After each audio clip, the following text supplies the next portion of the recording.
kick off actually by saying, I think we need to say a big thank you to SaaStock for putting together such an awesome lineup of speakers, right? So well done to the SaaStock team. Really impressive stuff, and I hopefully live up to the standards here, right? So today I'm going to be talking about the growth engine that took Hotjar from $0 to $10 million in one straight line. But before we do that, I wanted to say hello, right? And this slide is not about me being an Apple fanboy, even though I am, but it's actually about the first moment where I kind of fell in love with what was going to be the thing I was going to work on for a long time. No, it's not Apple's, but it's when I was actually 5 years old, so this gives an indication of my age.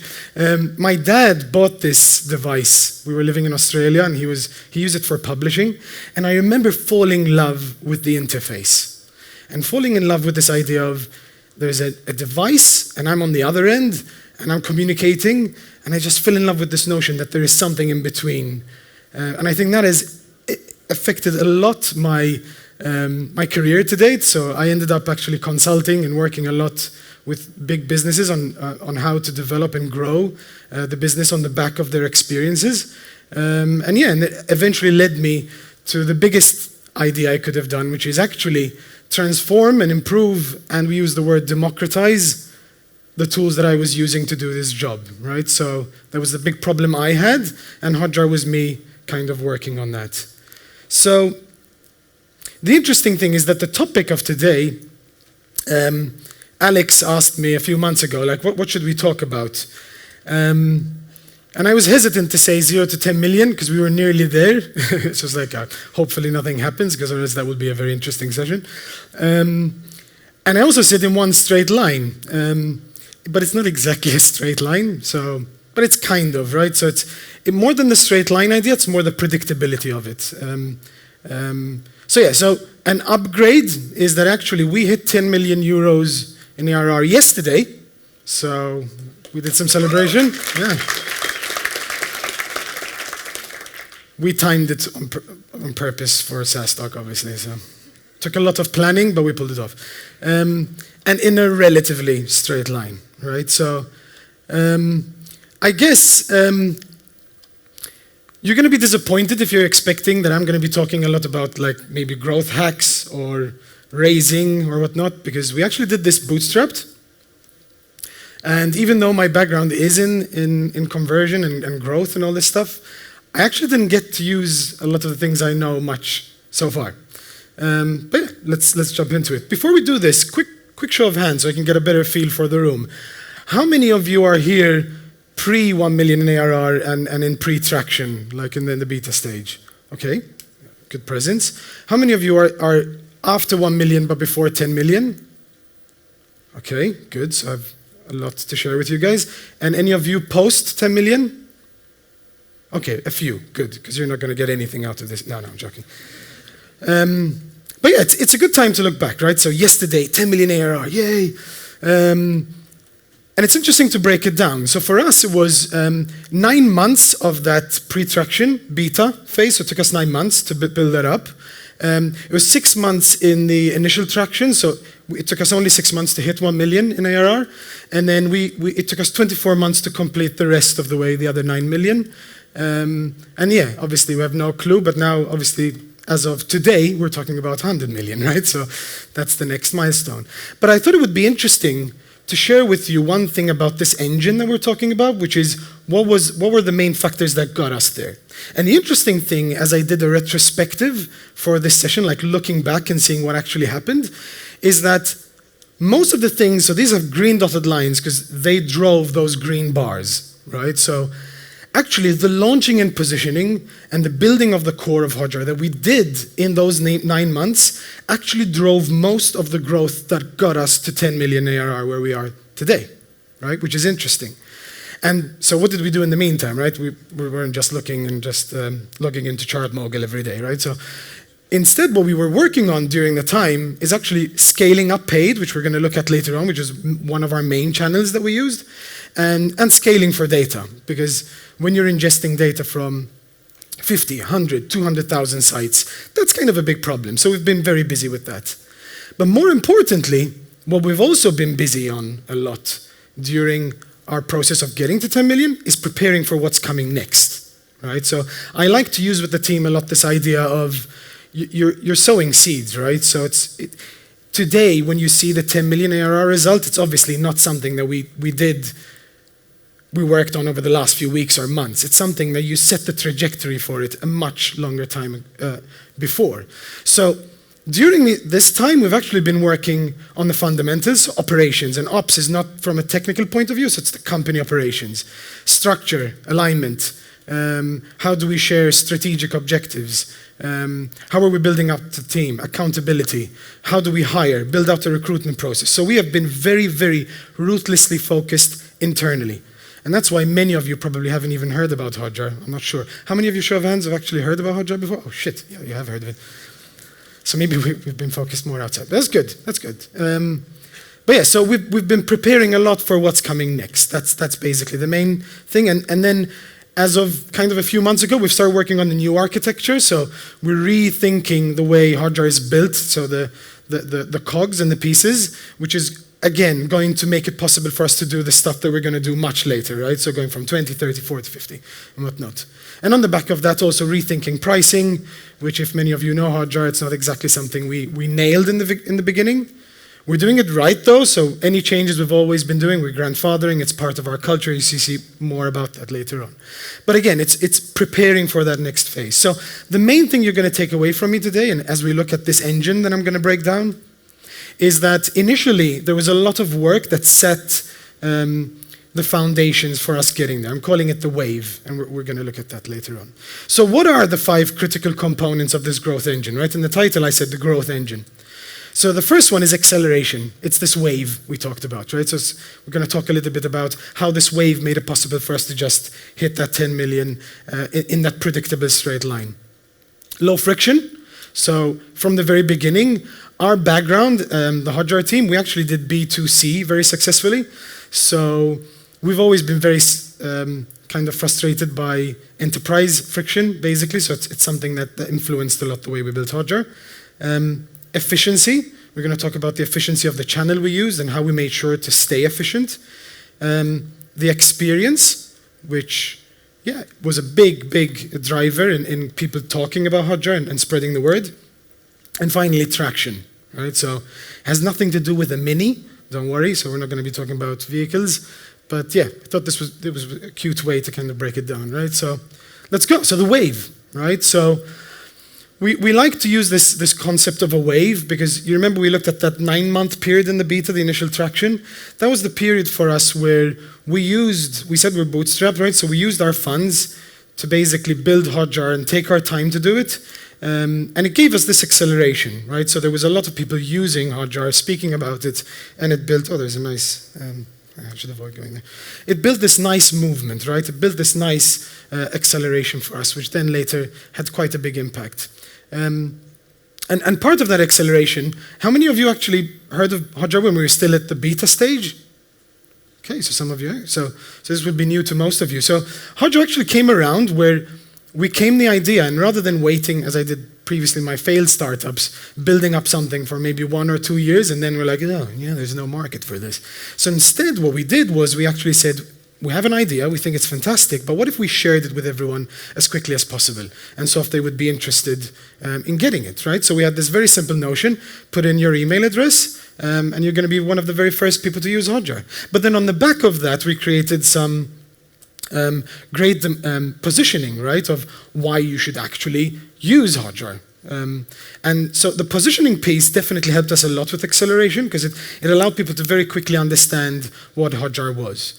And then as soon as you do get in there and you're on the line, we obviously used our kind of knowledge of how to get people to spread the word, which is we created this waiting list idea, right? Nowadays you see this because it's kind of been a little bit used quite a lot, but back then this was relatively new.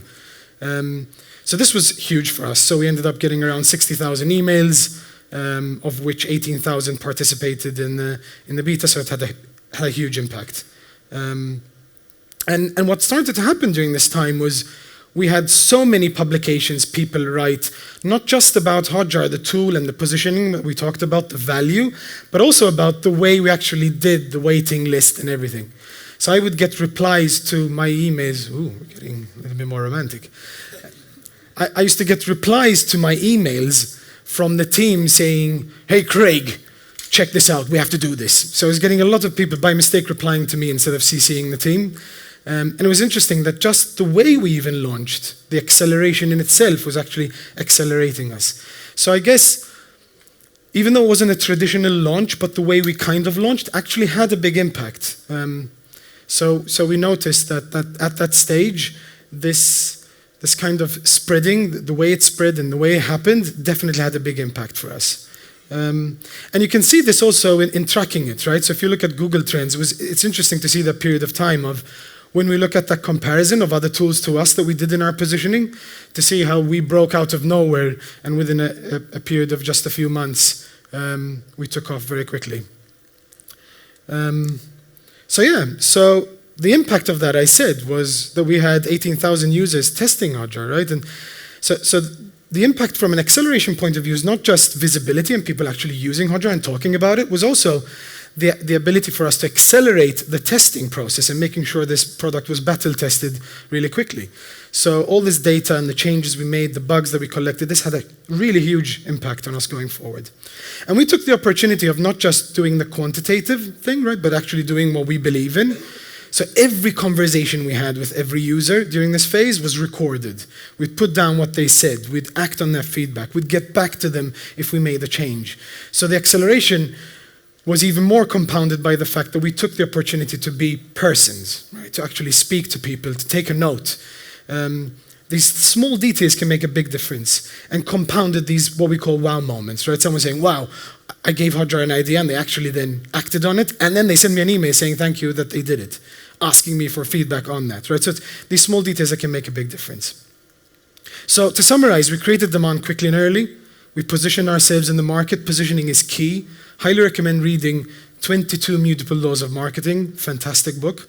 And then we also built this wave during the beta period. So number 2, low friction, right? So what do we mean by this? Very simple, right? We talked about the enterprisey, non-enterprisey way of selling software. We came from a B2C background, and we ourselves love to discover new tools and solutions and to quickly, right, just use them, see how they are, right? I think all of us feel that way. Yes, if you are in a big business, you probably want to speak to a sales team and get the exact explanation so you don't waste a lot of time doing research.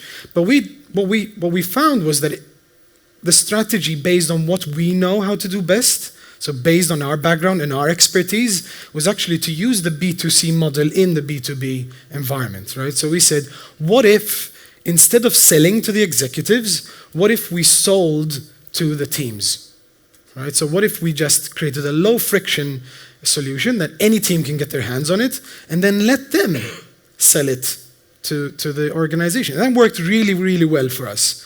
So we still don't have a sales team today. We just have a newly formed CS team, which I'm actually heading myself. And yeah, it's happened over and over, right? So we have individuals that are huge Hotjar fans within really big businesses. So a few of them I can't even mention. Really big businesses where they have now 1,000 users on Hotjar and just one person sold it internally. Actually, in one really big business, I hate not being able to say the names, but this person actually wrote most of the documentation needed for us to close the deal himself. So it's interesting to see the power of that. So low friction, right? Especially for us. So yeah, it's very simple to create an account. Just fill out the fields. The plans, the pricing, super transparent. No complicated stuff there. But it goes beyond the site and the actual pricing and whatnot. And it comes also to the product itself, right? So we looked at the Apple in the beginning, so I'm going to do another Apple reference here. But it's the perfect example of, I love to compare remotes in the past, right? And looking at the Apple TV remote today.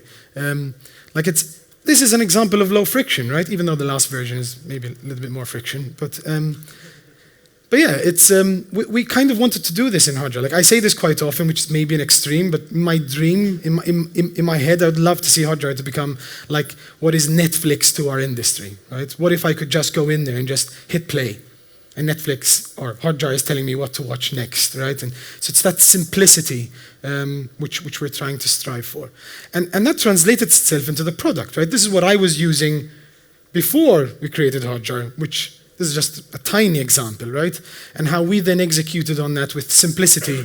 And while this looks simple, this took us, Jonathan knows, right? Weeks of iterating on this and tweaking, and how can we make it simpler, simpler, simpler? And it's still powerful, right? And that's part of the low friction, right? Just making it so easy for anyone to use, especially as we moved on from early adopters more into mainstream. We didn't want to create a tool that our early adopters could geek out on, but actually something that could scale, right? So this again helped us go to 10 million a lot, right? Because teams could spread and share it within very quickly. Another example of low friction is very early on we realized that we were actually quite big with agencies, and we weren't expecting this. So the whole business model was geared towards in-house companies.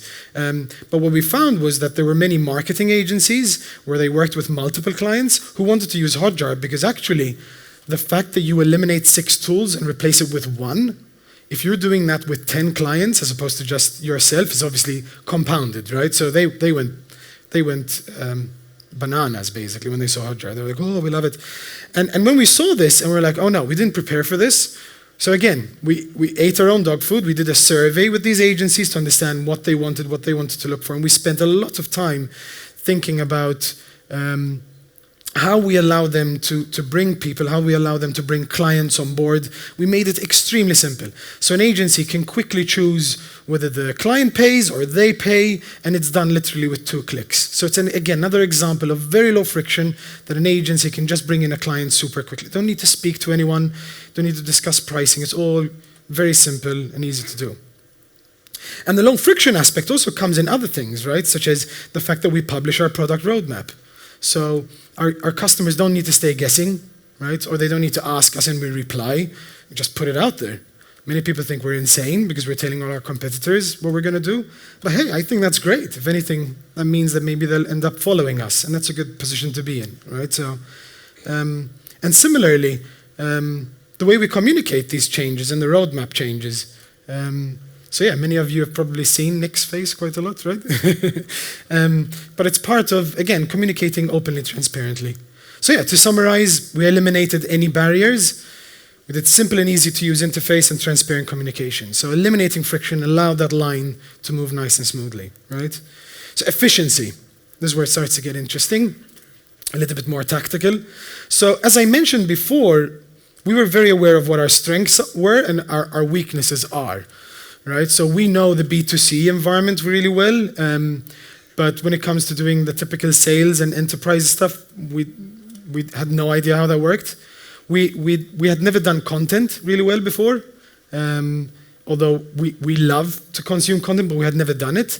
So initially we were like, okay, should we do content? Probably not, because I tried to write a blog post and it took me a month. So this is not going to work. And Johan, you want to write a blog post? Yeah, I don't think I want to do that. So it was very clear, right? So what I'm trying to say is don't try and do a channel which you're not inherently, organically, naturally good at, right? Do what you're good at. And in our case, we had built a software business to tens of millions of dollars, and we had done that on the back of paid, right? So we leveraged that knowledge. So early on, we knew how to do Facebook advertising quite well, because actually I used to do parties quite a few years ago, so I had done Facebook and I knew it really well. Ironically, it was the very beginning of Facebook advertising.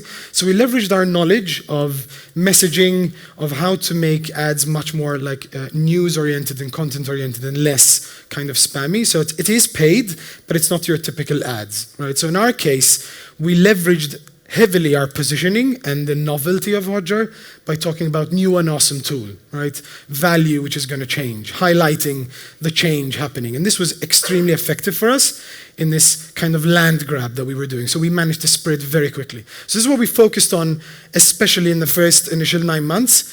And we also did email and community. So by email, we weren't spamming anyone, but what we would do is, since it was very crystal clear who we were building the product for, we could go to communities, such as, for example, Web Designer Depot, right? So we're focused on web designers. And we'd speak to them, listen, do you have an email list? Yes. Can we sponsor? Yes, right? So we'd take the messages that we had tested on Facebook and knew really resonated well, and then use them on email, right? So the tip there is, if you're going to do that, don't test on email, right? Because that's not the best place to do it. Test it where you can do it very, very agile and quickly, and then replicate that on email. And then communities, I mean stuff like Early Bird, Product Hunt. Product Hunt back then, that was just the real beginning of it, right? So we were lucky in that way. And then later on, as you can see, as we wanted to sustain growth, we then, even though we know Google search quite well, it took us quite long to actually start it because we didn't feel there was a need for it, right? So we're not doing growth just for the sake of growth, but we then moved, as the brand started to slowly develop, we started to move into Google search to do brand more. As competitors started to pop up doing ads about Hotjar alternatives, we joined the fray. As we started to rank better for keywords like heat maps and whatnot, again, we started to bid on those keywords. So yeah, if anyone wants to ask more questions about that, we have actually Natalia from our marketing team here who can answer questions, and John as well. So a lot has happened there that's helped us develop. And now content, which is the final piece. We also have the guys from the content team here, so Louis and Fio. And that's our last stage, right, of adding a new channel. And this is us thinking again, the 100 million now. So it's a little bit late, yes, but it's again, being focused and leveraging our strengths. And very early on, we were always monitoring our efficiency, right? Because we're talking about efficiency. Because we know paid so well, we're constantly looking at what is our LTV to CAC ratio and our months to recover CAC. And constantly we're looking at, okay, we want to make sure we stay over the 3 ratio, but we know we have leeway in terms of recovery. So that's where we're now starting to think about, okay, should we develop more connection with the tool and maybe less urgency for them to convert, right? So that we can potentially actually get better results by doing that. So again, really important that if you're going to do paid, you have to be looking at the numbers, you have to be monitoring them. Similarly, we also look at the engine, which is of a freemium point of view, how many people are going from free to actually paying, right? So we again monitor this over time. So focus on a channel we knew well, measure the efficiency of paid from day one, and analyze the freemium conversion early on to make sure that we're always aware of where we can fine-tune, where our weaknesses are, and more than anything, to see as we change channels and as we make changes and as we scale, is that engine changing, right? Is that line moving or not? And what should we be aware of? Traction. So we're lucky in a way, so it wasn't by design, that our vision and our methodology is about don't get lost in having all the data. Like, you don't need to have the data about everything constantly, every page, every user. At Hotjar, our methodology is more about qualitative, right? So if you want to improve the experience, dive into the experience, right? It's how the product is built. Snapshot of a page, snapshot of how people are using an experience.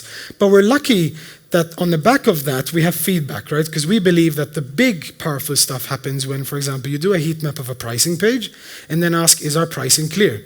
We actually had one of the biggest aha moments ever when we saw that people were speaking about something but then interacting with something else. And we're like, hold on, that doesn't make sense. And then we dug into that and we realized everyone thought sampling was snapshots and snapshots was sampling. It was a whole hullabaloo. But we wouldn't have discovered that had we not done the two things at the same time, right? But where does traction come in? Traction comes in because we're lucky that our methodology does leverage feedback, because it means we do have these widgets which appear on sites, right? Which have actually helped us a lot with traction, because we have this not using Hotjar yet, right? So there was a little bit of optimizing where we ran tests on that wording, and just changing the wording actually had an impact of like 3x in terms of traffic. So yeah, sometimes when you identify a big traction point where you're spreading, it is definitely worth doing some testing, right? So, and similarly in our recently released incoming feedback, similarly we have the same thing, not using Hotjar yet. So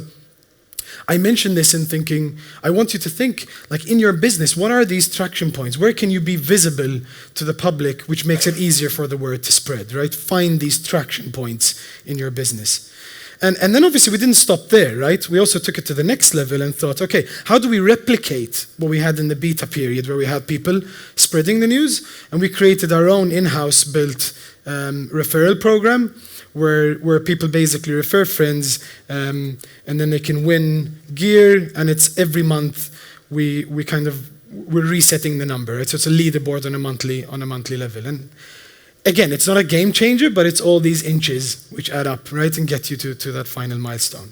And then finally, traction also comes from, again, the product, right? We keep on talking about the product.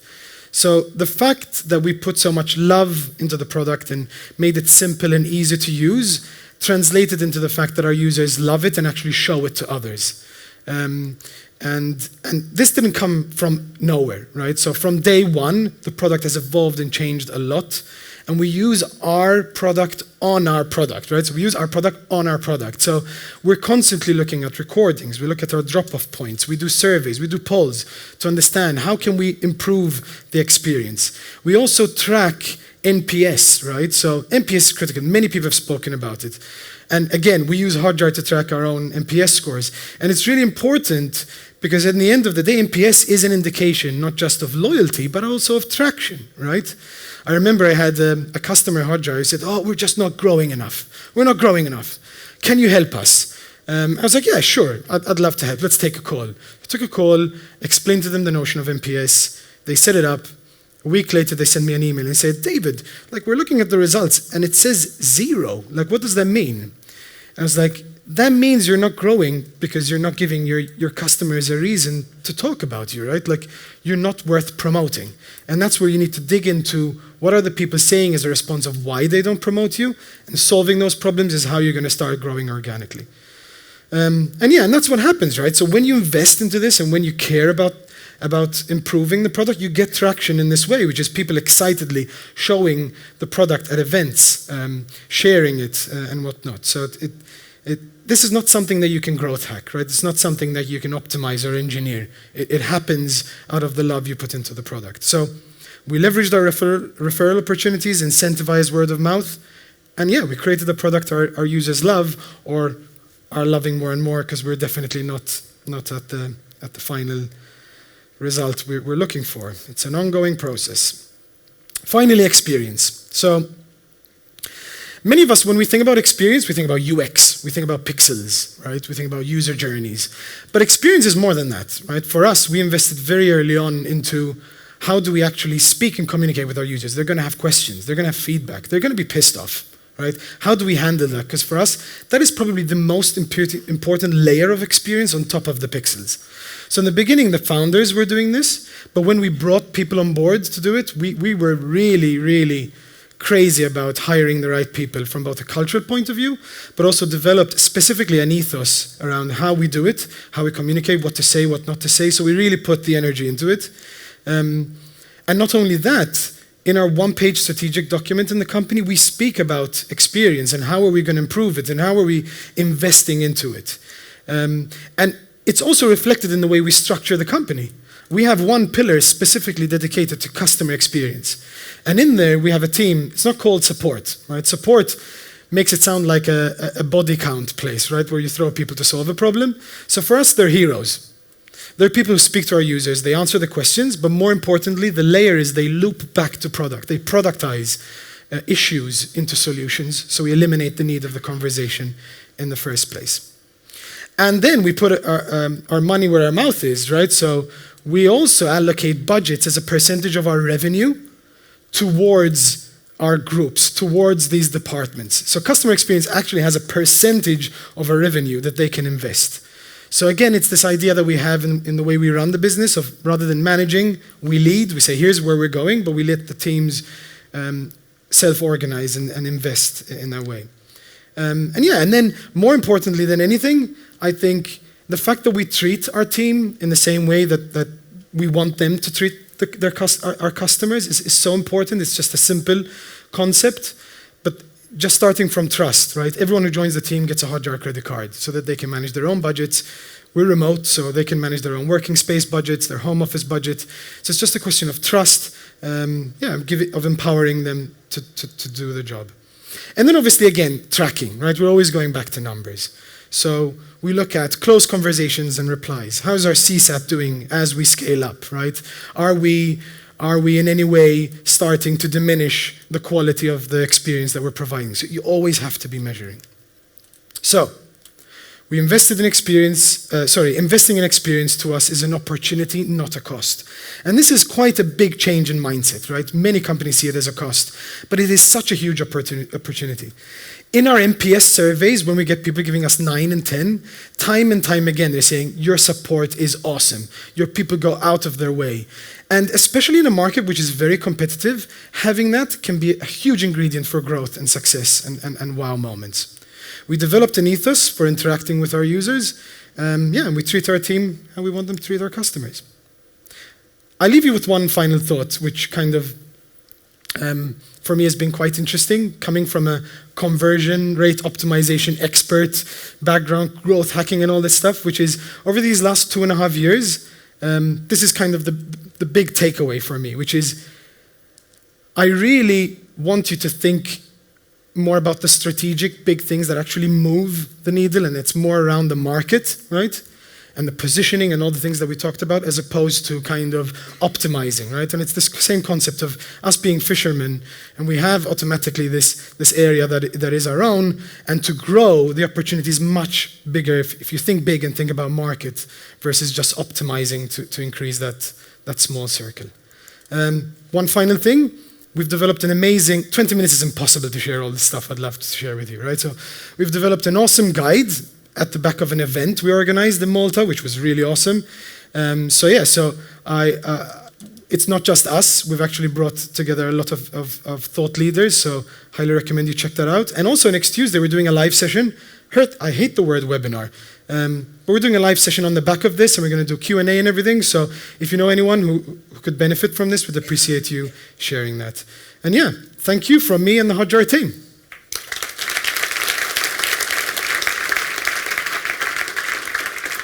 Unfortunately, I don't have time to take questions. The reason was, to be quite honest, I thought it was 25 minutes presenting and then 10 minutes questions, not included within the 25 minutes.